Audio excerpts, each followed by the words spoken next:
So, loyalty. Across cultures, countries, continents, loyalty is a key virtue that binds people together. It's one of the fundamental building blocks of creating a civilization across all these different places in the world. Loyalty is key fundamental virtue amongst people, amongst human civilization. Now, this comes from the being into our cultural saying, if that makes sense. A very famous saying, better way to put it. No man is an island.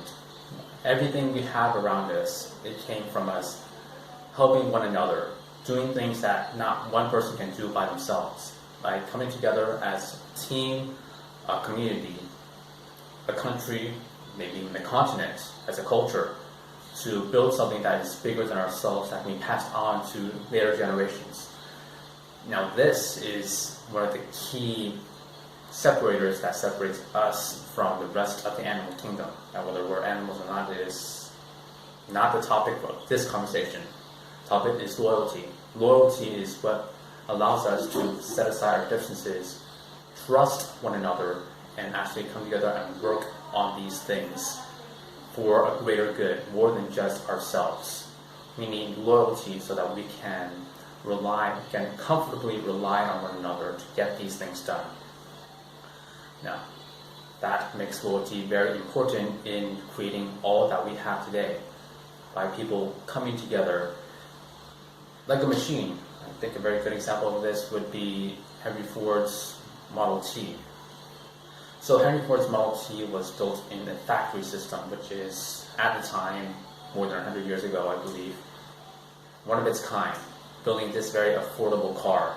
It was done by having each worker doing their own specific task, and they do it very, very well, so that everyone has their job, they know their job, they rely on everyone else, they're loyal to everyone else, they trust everyone else to do what it is that they're supposed to do, so that things run smoothly, the factory runs smoothly, the system runs smoothly, the organization runs smoothly, so that the end product is achieved by these people being trusting, being loyal to one another to get what it is that needs to be done.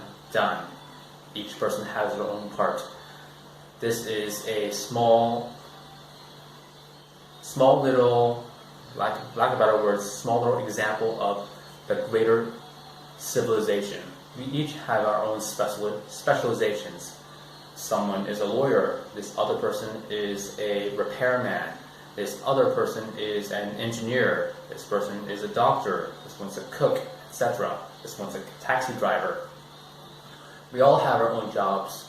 We get very good at them so that we're not doing it all by ourselves, which has also been said, being a jack of all trades, master of none.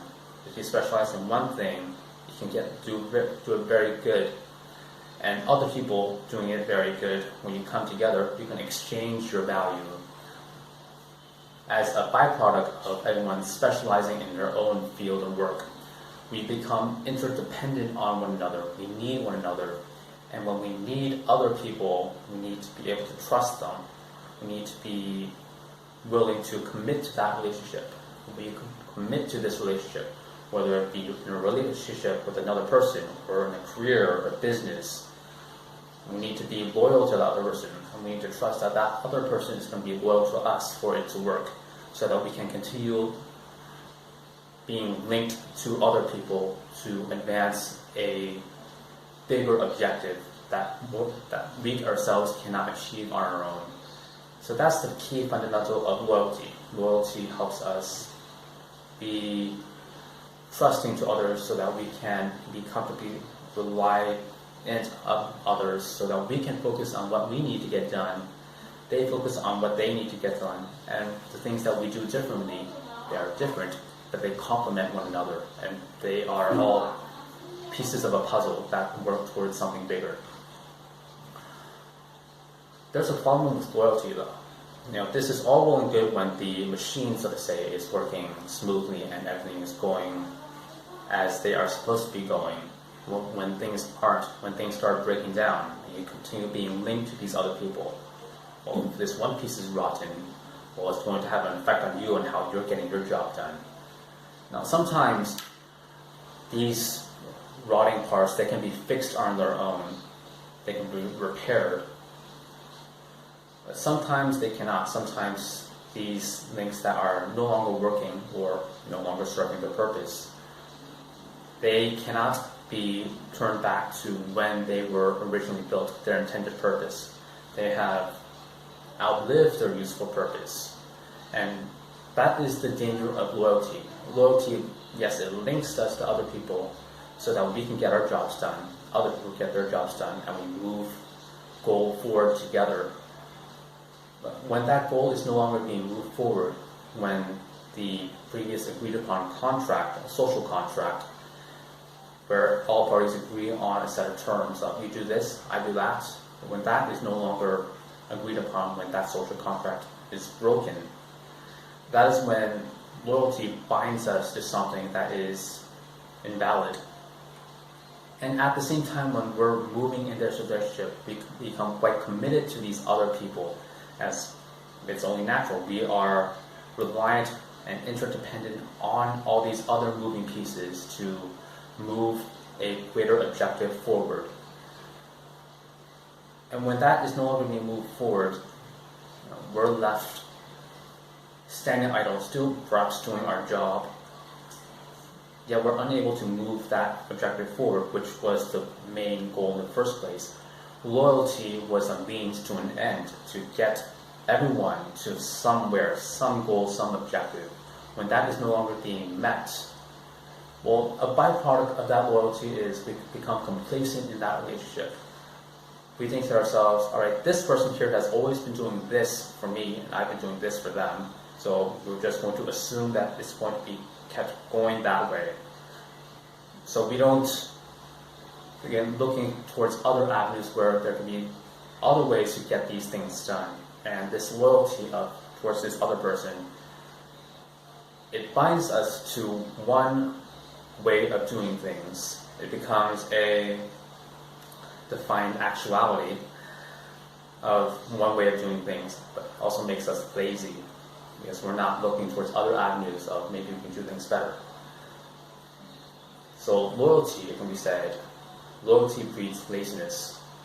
So how do we remedy this if these relationships can no longer be repaired? Well, it's helpful to know that this loyalty is going to lock us down in these certain options. So it is, to counter this, it is helpful to keep options open. As in, you don't just bind yourself to one thing, becoming a sunk cost fallacy of I already put so much time and effort into this one relationship that I'm not going to look elsewhere. You keep other avenues open. You're not pursuing them, as betraying loyalty is a topic for a different conversation, which is not being preached here nor being advised. It's having the awareness that things may not work out, that this loyalty is not unconditional, it's based on conditions, based on that social contract we talked about previously, that has to be met in order for this loyalty to continue. And if it's not being met, we need to have other doors available that we can open so that we can continue reaching this end goal, this objective that we're all trying to meet. Because at the end of the day, we have limited information. We don't know for certainty what's going to happen in the future. Anything can happen. The sky could fall. Times change and new information becomes available to us. And when this new information becomes available to us, it is helpful, pertinent to account for this new information, take it into consideration, and if it warrants making adjustments to our current relationship in which we're loyal to, or perhaps it is more ideal for all parties to break this contract and go our separate ways, agreed upon, which is, again, a topic for a different video, when it's appropriate to break these loyal ties. That's not being discussed. But it's being said that it can be, and sometimes it is for the best when all parties agree upon it. back to the conversation. When new information becomes presented, and it's decided upon that we should go our separate ways to continue meeting our end goal, because this loyalty is no longer serving its means, we need to have the foresight, the wisdom to keep our doors open, like perhaps having awareness that there are other people out there that we can create new loyalties with, and not just stick with the same old one if it no longer serves its purpose. Only in this way can we break out of this laziness habit of not willing to make things better, and ultimately create something that is bigger than ourselves. I don't think I ended this one very well, but I think you get the understanding of what I mean. There's a danger to loyalty. It's helpful to be aware of it.